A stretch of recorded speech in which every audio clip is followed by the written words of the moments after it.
अस्सलाम वालेकुम नाज़रीन। प्रोग्राम आज हमारे के साथ पहले हिस्से में पाकिस्तान की सूरत हाल पर बातचीत होगी, दूसरे में यूक्रेन जंग। आज राजा रेंटल पावर साहब को स्पीकर मुंतखब किया गया। मेरी कौमी असम्बली पे नज़र पड़ी, जिस बंदे पे भी नज़र पड़े तकरीबन मेरा ख्याल है कि 95 से ऊपर ही होंगे जिनके ऊपर कोई ना कोई इल्ज़ाम है। एक बंदा भी वहाँ पाक साफ नहीं था और हो सकता है इससे ज़्यादा हो, मगर मैं सोच रहा था कि वहाँ बैठ के ये लोग आइन और कानून की बातें कर रहे हैं, ये मुल्क के हालात तब्दील करने की बातें कर रहे हैं। जो सबसे बड़ा चोर, जिस पे सबसे ज़्यादा इल्ज़ामात, वो वज़ीर आज़म, और बाकी आप खुद हिसाब लगा ले कि वहाँ पे जो लोग बैठे हुए थे उन पर कौन कौन से मुकदमात चल रहे हैं। काफ़ी लंबी तफसील है, इसमें जाने की ज़रूरत नहीं है। और वहाँ बैठ के सुप्रीम कोर्ट के जजों का शुक्रिया अदा किया जा रहा था कि उन्होंने जनाब बड़ा एक अच्छा आइन के मुताबिक फ़ैसला किया, कानून के मुताबिक फ़ैसला किया। मैंने कई दफ़ा आपको जो पाकिस्तान के जज हज़रात हैं, जिस तरह ये कौमी असम्बली में जो लोग नज़र आ रहे थे, अपने आप को ये समझते कि हम सबसे अच्छे लोग हैं, इसी तरह जो अदालतों में हमारे जज बैठे हुए हैं उनकी नज़र में वो भी कानून और आइन के मुताबिक फ़ैसले कर रहे हैं। कैसा ज़बरदस्त निज़ाम है, एक दूसरे की तारीफ करते हैं। जब आप देखते हैं इनके ख़िलाफ़ फ़ैसला आ जाता है तो वही जज बुरे हो जाते हैं, जब इनके हक़ में फ़ैसला आ जाता है, क्योंकि जजों को भी पता नहीं कि क्या फ़ैसला करना, ना उन्होंने कभी पढ़ना, ना उन्होंने इससे के अंदर जाना है कि मसला क्या था, मामलात क्या थे। जो उनको हुक्म होना उसके मुताबिक उन्होंने फ़ैसला कर देना।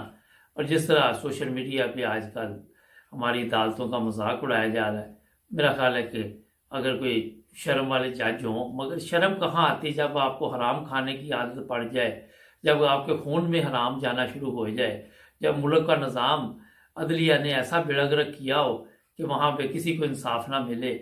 आप देख लें क्या हालात होते हैं वहाँ। आप खुद इस चीज़ का अंदाज़ा लगा सकते हैं कि बातें हम ये करते हैं कि हमारी इंटरनेशनल लेवल पर बेइज्जती होगी, करतूतें इनकी देखेगा। कोई भी बंदा वहाँ इंसाफ लेने जाता है तो अगर तो वो जज खरीद सकता है तो ठीक है, अगर वो नहीं खरीद सकता, ये जो जितने भी जज वहाँ बैठे हुए ये पहले वकील होते हैं, मैं आपको बता देता हूँ। इनको ख़रीदा जाता है, फिर वकीलों के ज़रिए जजों को ख़रीदा जाता है। बेशुमार बेगुनाह लोगों को ये सज़ाए मौत दे चुके हैं, पता ही नहीं कितनी कितनी सज़ाएँ इन लोगों ने दी है सिर्फ अपने पेट की खातिर।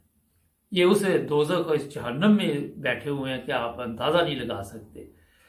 कल एक इस्लामाबाद से मुझे कॉल आई, उनके साथ एक खतून ने प्रोग्राम भी किए मैंने, तो मैंने उनको कहा कि पाकिस्तान में, वो कहने कि क्या वजह हमारे मुल्क के हालात ठीक नहीं हो रहे। मैं कि सिर्फ एक अदल ठीक कर दिया जाए, इंसाफ का निज़ाम ठीक कर दिया जाए तो सब कुछ ठीक हो जाए, मगर आज तक वहाँ पे जस्टिस ही नहीं है, किसी को इंसाफ मिल नहीं सकता। जो बुनियाद है वो इंसाफ है, मगर आप देख ले, खुद इस चीज़ का अंदाज़ा लगा सकते हैं कि जो हालात इन अदालतों ने अवाम के कर दिए हैं।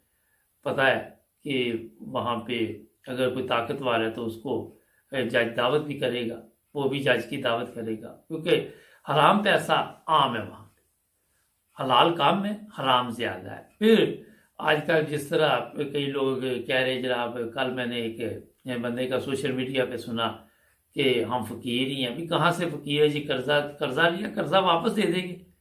इधर बेशुमार ममालिक कर्जे पे चलते हैं, तो इसका ये मतलब नहीं होता कि पूरी कौम फ़कीर हो जाती है। पूरी कौम फ़कीर नहीं है, बेईमान है, ये कहना चाहिए आपको। और जो शहबाज शरीफ साहब ने आज का बड़ा वहाँ पे जी हम मरहम रखेंगे, हर चीज़ दोबारा महंगी होगी, हम मरहम देखते हैं कौन सी ये रखते हैं। पेट्रोल का पहले ऐलान किया जी महंगा होगा, फिर उन्होंने कहा जी कीमत नहीं बढ़ाई जाएगी। ये सब खुद ड्रामा करते हैं लोगों को अपनी तरफ मुतवज्जा करने के लिए कि हम आपके लिए बड़े बेहतरीन काम कर रहे हैं। इनके जो लोग हैं इनको खुद पता नहीं है कि कौन से बयानात इन्होंने देने, क्या कहना है, किस बारे में बात करनी है। सबको सिर्फ अपनी अपनी पड़ी हुई है कि जनाब अली 3-3.5 साल से मुल्क को यरगमाल बना लिया था। भाई अगर यरगमाल बना लिया था तो आज इतने लोग इमरान खान के हक में क्यों नहीं कर रहे? क्या वजह हुई?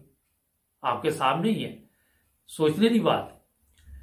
ये तो थोड़ा सा मैंने आपको बताया कि जो कौमी असम्बली उधर दूसरी तरफ पंजाब असम्बली में लोटे लेके चले गए, लोटे फेंकने शुरू कर दिए स्पीकर पर, जो डिप्टी स्पीकर था।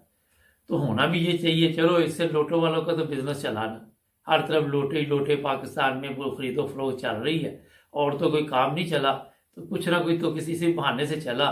मगर ये बगैरत लोग हैं, इनमें गैरत नाम की कोई चीज़ नहीं है। जितने ये लोटे हैं, इनको लोटे दिखाएं, जो मर्जी दिखाएं, इनको फिर भी शर्म हया नहीं आनी। इनको फिर भी कोई भी अगर थोड़ी सी इज्जतदार लोग ही हों तो मेरा हाथ डूब के मर जाए। जो हालत इन्होंने कौमी असम्बली सूबाई असम्बली की आज ख्वाजा असफ साहब को याद आ गया कि सूबाई असम्बली में ये जनाब लोटे लेके आ गए, तो ये अच्छी बात नहीं है। खुद इस बंदे की हालत देखे। इस तरह के जितने बूढ़े असम्बली में बैठे हुए, चाहे वो पंजाब में है, चाहे वो सिंध में है, चाहे वो इधर है कौमी असम्बली में, जहाँ जहाँ इन लोगों ने मुल्क का बेड़ा गर्क कर दिया। बुढ़ों ने मुल्क का ऐसा खाना खराब किया कि साथ साथ नौजवान नस्ल का भी बेड़ा गर्क कर दिया। ये जितने बूढ़े अरसा दराज से आपके ऊपर हुकूमत कर रहे हैं, इनकी नस्लें देखें, इनकी औलादें देखें और अपनी औलादें देखें जो वहाँ पे आप बैठे हुए लोग हैं। तो ये आपको मैंने इसलिए बताया कि ये पाकिस्तान के लोगों के कातिल हैं, ये पाकिस्तान के दुश्मन है। मैं आपको बताऊं, अगर आप रिसर्च करें तो इनमें से कोई भी ऐसा एक बंदा भी नहीं मिलेगा जिसपे इल्ज़ाम होगा या ये जराइम पेशा अफराद की पुष्टपनाही नहीं करता होगा। जाए चेक करके देख लें। फिर आपके इल्म में होना चाहिए कि वहाँ पे आहिस्ता आहिस्ता जनाब बताया ये जा रहा है। एक तरफ पाक फौज का बयान आया कि हम सियासत से दूर रहेंगे, बड़ी अच्छी बात है। शुरू से मेरा जब अयूब खान ने कंट्रोल किया था मुल्क के ऊपर, उस वक्त से ये चीज़ अगर अयूब खान ने सोची होती तो शायद हमारे सियासतदानों को उस वक्त समझ आ जाती। हम जी हिसाब करेंगे, किसका हिसाब करेंगे? चोर चोर का हिसाब कैसे करेंगे? मतलब अगर अदालतों में भी चोर डाकू हों, इधर भी आपके, मैं नहीं कहता 130वें नंबर पे आप आए हैं यहाँ पे इंटरनेशनल लेवल पे, ये अदालती निज़ाम, इसलिए मैं याद करा दूँ। या चोर डाकू जो बैठे हुए हैं, इनको भी जिस तरह मैं कहता हूँ ये आपस में कहते रहते हैं चोर डाकू एक दूसरे को, अवाम को तो कहने की ज़रूरत ही नहीं है। इनकी औकात का एक दूसरे को ये खुद ही बताते रहते हैं कि आपकी औकात ये है। तो बताने का मकसद असल में ये है आप लोगों को कि जब तक ये आइन जिसके ऊपर रोजाना बहस करते हैं, आइन की बातें करते हैं, जिसका इन्हें खुद भी आइन का इल्म नहीं है, इन लोगों को वो आइन जो है वो तब्दील करना पड़ेगा। मैं आज फिर अपने प्रोग्राम में ये कहना चाहता, जब तक ये कायदे आज़म वाला पाकिस्तान नहीं बनाएंगे, किसी को लोटे पड़ेंगे। वो एक दफ़ा नवाज शरीफ को जूता भी पड़ा था, इनको भी जूते पड़ेंगे। और अब अवाम को चाहिए कि जितने ये लोटे हैं ना, इनका जहां नजर आए बस इनको लोटे दिखाते रहे, हाथ नहीं उठाना, किसी पे तशद्दुद नहीं करना। इनको जनाब बेहतर यही है कि वहाँ कोई ऐसा माहौल बनाए कि वहाँ इनका ठहरना मुश्किल हो जाए, चाहे ये कौमी असम्बली में हो, चाहे बाहर निकले। जिस तरह नवाज शरीफ के घर के बाहर चोर चोर की आवाज़ आती है, अब लोटे लोटे की आवाज़ शुरू हो जाएगी। इमरान खान साहब आज जा रहे हैं जनाब कराची, इनकी जान को ख़तरा 12 दफ़ा बताया जा रहा है, तो वहाँ इन्हें बहुत एहतियात करनी चाहिए, बहुत ख्याल रखना चाहिए।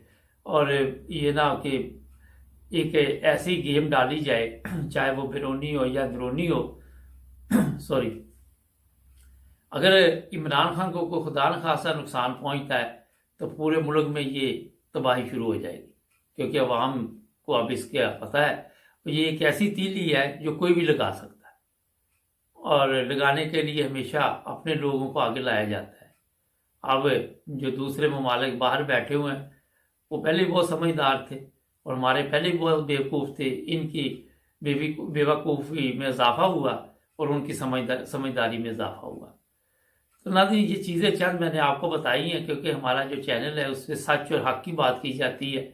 जो लोग भी यहाँ पे मुझे कहते हैं जनाब कि नून लीग ठीक है, तो वो मुझे बताएं कि क्या ठीक काम किए, पीपल्स पार्टी ने क्या ठीक काम किए। चले ये जो अपने इमरान खान की पार्टी, उसने क्या ठीक काम किए, किसी का एक का कुछ तो बताए ना हमें कि जनाब ये हमारा आइन के मुताबिक ये चीज़ें चल रही है, ये अदालतें जो है कानून के मुताबिक इंसाफ कर रही है, कुछ ना कुछ बताना भी चाहिए ना। तो नाज़रीन, एक ब्रेक लेते, ब्रेक के बाद अभी प्रोग्राम जारी है। जुड़े रहें हमारे साथ, हमारे चैनल को भी करें सब्सक्राइब। ملتے ہیں بریک کے بعد۔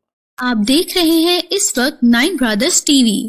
نائن برادرز ٹی وی لا رہا ہے اپنے ناظرین کے لیے سیاست سے جڑی ہر خبر سب سے پہلے، ہر خبر حقیقت پر مبنی۔ ہر روز اسپیشل پروگرام دیکھیے آج مبارک جاوید کے ساتھ، صرف اور صرف نائن برادرز ٹی وی انٹرنیشنل پر۔ نوٹ: اس چینل کا کسی بھی مذہبی یا سیاسی جماعت سے کوئی تعلق نہیں۔ پلیز ہمارے چینل کو سبسکرائب ضرور کریں۔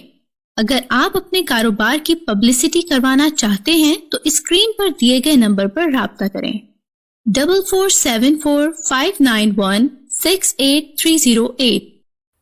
جی ناظرین، بریک کے بعد آپ کی خدمت میں دوبارہ حاضر۔ اچھا جناب، ہوا یہ ہے کہ ایک شپ پہ حملہ کیا گیا، یوکرائن کی طرف سے یہ کہا جا رہا ہے کہ یہ حملہ ہم نے کیا۔ اب روس نے پہلے تو بیان دیا کہ نہیں جناب آگ لگ گئی۔ جو خطرناک بات آپ کو بتانے والا ہوں وہ آپ سن کے پریشان ہو جائیں گے۔ ہوا یہ کہ اس شپ پہ تقریباً کچھ زیادہ لوگ تھے، 450 سے زیادہ لوگ بارہ ڈوب گئے، اس میں مر گئے، غرق ہو گئے۔ وہ روسی تھے۔ کچھ لوگوں کو بچا لیا گیا، کوئی 50-60 کیا ہے پتہ نہیں کتنے۔ وہ ترکی کی کوئی بوٹ تھی وہاں پہ، وہ انہوں نے ہیلپ کی اور انہوں نے بچا لیا۔ لیکن یہ پرابلم آپ کو یہ ہوئی ہے، جو خطرناک بات ہے، اس میں ایسے 2 میزائل تھے جس میں ایٹم بم فکس تھے، اور یہ خطرناک بات روس بتا نہیں رہا ابھی تک، مگر انٹرنیشنل میڈیا پہ اس کا چرچا ہو رہا ہے۔ جو ممالک پاس ہیں ان کو بھی فکر لگی ہوئی ہے۔ وہ ڈوب تو گیا سب کچھ، مگر محفوظ اس کو ابھی بھی نہیں سمجھا جا رہا۔ اب پتہ نہیں اس کا کیا آنے والے دنوں میں علاج کریں گے، یہ تو وقت بتائے گا۔ مگر جو روس ہے اس کا کہنا ہے کہ یوکرائن کے پاس اتنا کچھ نہیں تھا کہ ان کو پتہ چل جاتا کہ یہ شپ ہے اور اس میں ایسے میزائل ہیں جو جس طرح میں نے بتایا کہ ایٹمی ہتھیار ہیں۔ تو اس کو پتہ کیسے چلا؟ یہ ہے اصل جو آپ کو بات بتانے والا ہوں، کیونکہ ان کا کہنا ہے کہ ہم نے یوکرائن کا تو بیڑا غرق کر دیا، تو اس کو اطلاع کس نے دی؟ جو شک جا رہا ہے وہ 2 جگہ پہ ہے روس کا جو ہے، ایک تو امریکہ پہ ہے کہ امریکہ نے اطلاع دی کہ اڑا دو اس کو، دوسرا یورپ پہ ہے۔ اس کا اب پرابلم یہ ہوا کہ جہاں وہ میزائل بنتے تھے یوکرائن میں، وہ فیکٹری اڑا دی گئی روس نے۔ ایک اور سوال نکل آیا پھر کہ اتنی جلدی روس نے وہ فیکٹری اڑا دی تو ابھی تک یہ یوکرائن کے صدر پر کیوں نہیں حملہ کر سکا؟ وہ دندناتا پھر رہا ہے۔ تو یہ چیزیں کسی کی سمجھ میں نہیں آ رہی، اور اتنا مشکل ہے کہ اس کو یہ فیکٹری کا تو پتہ چل گیا کہ یہاں پہ میزائل بنتے تھے، اور یوکرائن کا صدر کا بھی ظاہر ہے پتہ ہوگا۔ تو آج تقریباً 50 دن سے زیادہ ہو گئے، تو ابھی تک یوکرائن کے صدر کو یہ کنٹرول نہیں کر سکا۔ یہ بھی ایک ایشو ہے۔ اور پھر جو اطلاع مل رہی ہیں کہ یوکرائن لگاتار حملے کر رہا ہے، اس میں جو روس کے لیے پرابلم بنی ہے کہ اس کو رپورٹ ٹھیک نہیں دی جا رہی جو روس کا صدر ہے۔ وجہ یہی ہے کہ اس کو وہاں پہ ناکامی کا سامنا کرنا پڑ رہا ہے۔ یوکرائن تباہ تو ہو رہا ہے، مگر روسی فوجی جو ہے ان کا بھی جانی بہت زیادہ نقصان ہو رہا ہے۔ اور یہ رپورٹ جب غلط دیتے ہیں تو وہاں پہ ایسے بڑے بڑے 20 افیسر جو روس کے تھے ان کو بھی گرفتار کیا گیا ہے، اور لوگوں کو بھی گرفتار کیا گیا۔ یہ اندر کی خبر ہے، آپ کو بتا رہا ہوں۔ اور جو روسی صدر ہے وہ بہت غصے میں ہے، اور وہ غصے میں اب لوگوں کو یہ ڈر فکر پڑ گئی ہے کہ یورپین ہے جو امریکہ ہے کہ یہ کہیں ایٹمی حملہ نہ کر دے۔ اگر ایٹمی حملہ کرتا ہے یہ تو کروڑوں لوگوں کی جان چلی جائے گی۔ وہ اس طرح جائے گی کہ امریکہ تک تو شاید یہ پہنچے نہ پہنچے، یورپ اور دوسرے ممالک جو ہیں وہ متاثر ہو۔ اور یہ بتایا جا رہا ہے کہ آنے والے دنوں میں روس جو ہے یہ کام کر سکتا ہے، اور امریکہ جو ہے وہ بھی اس وقت تیاری میں ہے امریکہ ابھی کوئی بہانہ ڈھونڈ رہا ہے کہ کوئی بھی ایسا موقع ملے تو ہو سکتا ہے امریکہ ایٹمی حملہ کرے، مگر یہ ہوگا ضرور، آپ کو میں نے بتا دیا، یہ آپ اپنے لکھ لیں پاس کہ یہ بات آج آپ کو میں نے واضح طور پہ بتائی ہے کہ کچھ نہ کچھ ہونے والا ہے۔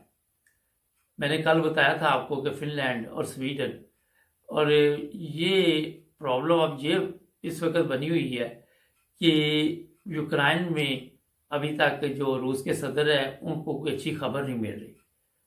جیسے ہی تھوڑی سی اچھی بھی خبر ملی تو مجھے لگ رہا ہے، جہاں تک میرا اندازہ ہے، کہ جس طرح پنجابی میں نہیں کہتے کہ ان دو ممالک کی منجی ٹھوک دینی انہیں روس نے، باقی آپ سمجھ گئے ہوں گے جس طرح یوکرائن کے ساتھ ہوا ہے۔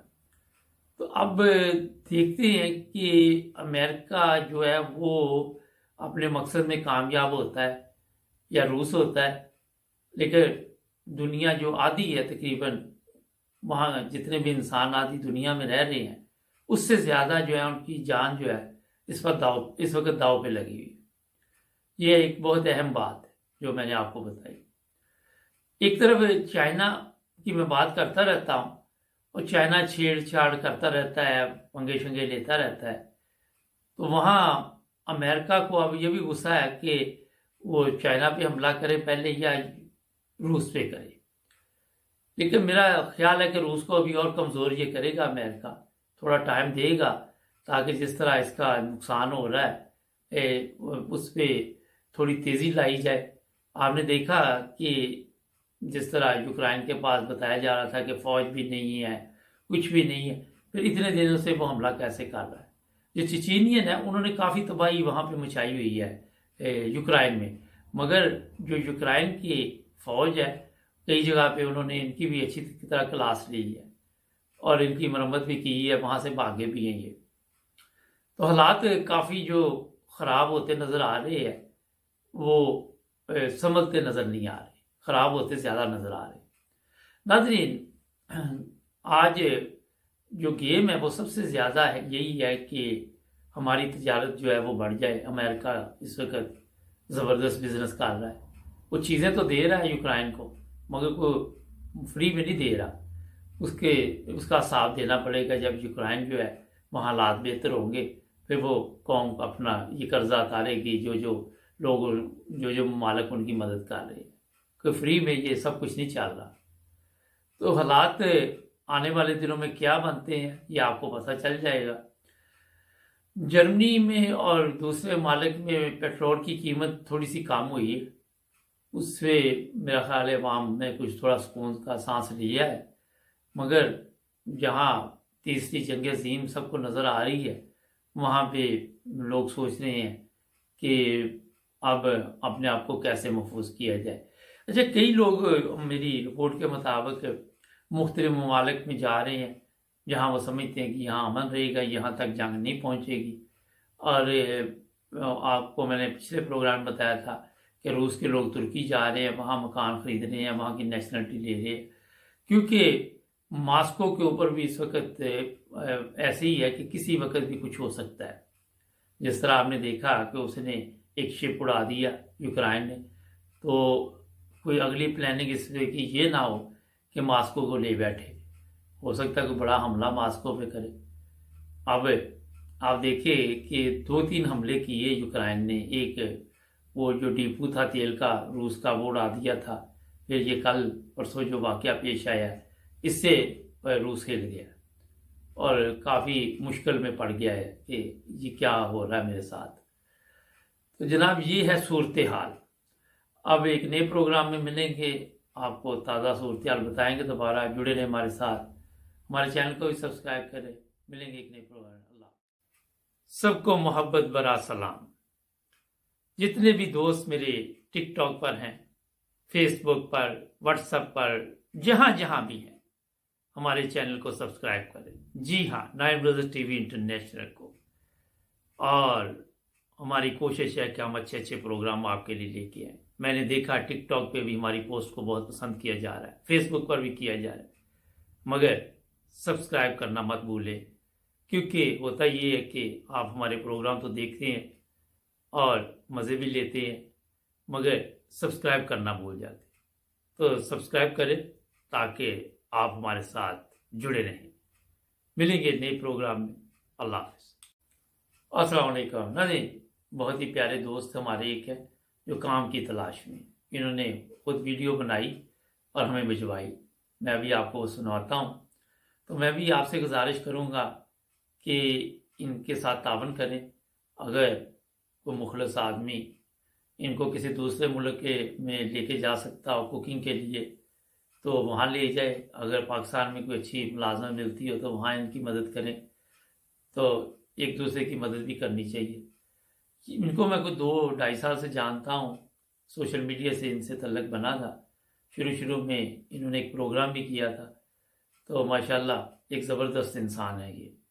तो मैं उम्मीद करता हूँ कि इनका पैगाम सुन के आप इनकी मदद भी करेंगे।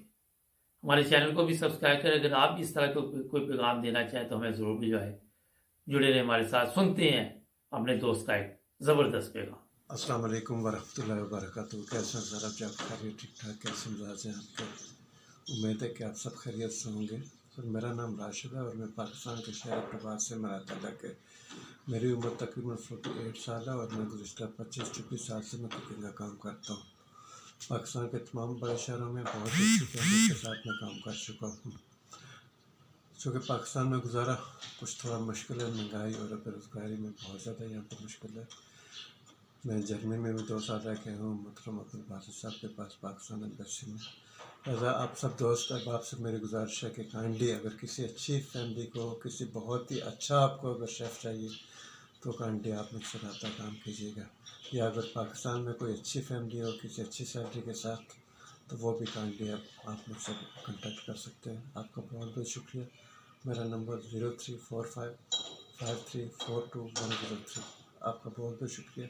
मैं आपके जवाब का इंतज़ार करूँगा। Thank you. अल्लाह हाफ़िज़।